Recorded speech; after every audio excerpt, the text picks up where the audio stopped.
we're here with another Spotlight Thursday, and today we are at Draper Bees Apiaries, right? I said Apiaries. Right. Apiaries, sorry. Okay, so today we are here, and so I have a couple of questions. So they were gracious enough to answer our questions for us, and we actually got a little bit of a tour of the bees and things like that. It was very cool. So we're going to start. So tell me about the services that you guys have here. Basically, we're maybe a rarity in the beekeeping industry because we're pretty much an entity that does everything concerning bees. We supply the beekeeper, we supply with bees with supplies, we supply the cities with honey, we are a honey packer. So we do all the things. We do pollen and propolis and royal jelly, everything with the beekeeping industry, and we do it all over the United States, actually all over the world. So we're shippers from all over. So. Okay. Wow. Okay. So the next thing we have is what type of outreach does Draper Bees do that you're really proud of? With our products, you mean? Or just with services in general. Services in general. Well, we used to at one time take bees out of buildings. We don't do that anymore. We have people that we call up that will go do that for people in the community, that kind of thing. But we did have tours before the COVID thing. We did tours for the schools and even buses and things like that. Since the COVID, we've kind of scaled that down a little bit until things kind of shape up a little bit. So. Okay, well that is awesome.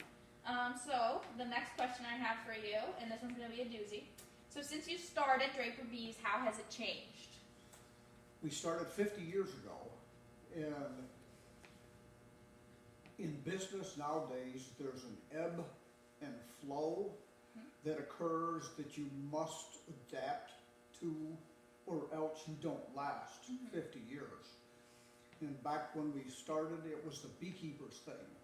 We would sell $1 million worth of bee supplies every year, just bee supplies.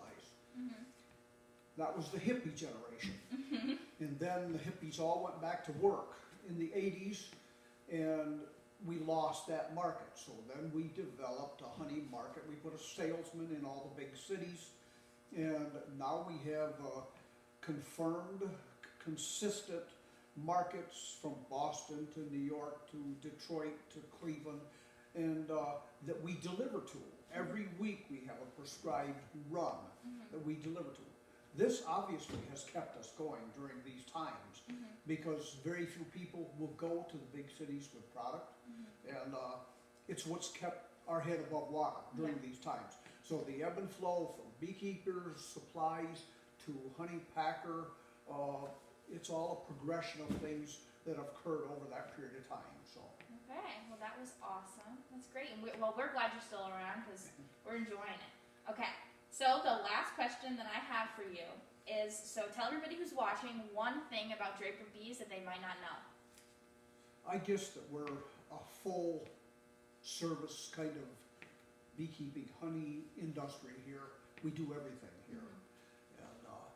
We extract their honey for them. The beekeepers bring in their honey in the fall. We extract and pack it, and they don't have the mess in their kitchen, and they don't get yelled at by their wife, and that kind of thing. So we do all of that kind of thing here.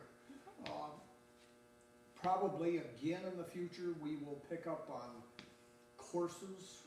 We do usually beginning beekeeper courses during the winter months. We may not this year because our gentleman that did it last year has a serious health problem, so we may not be able to do that this year. But I expect we'll pick that up again. So Penn State has wanted to come here for the tours.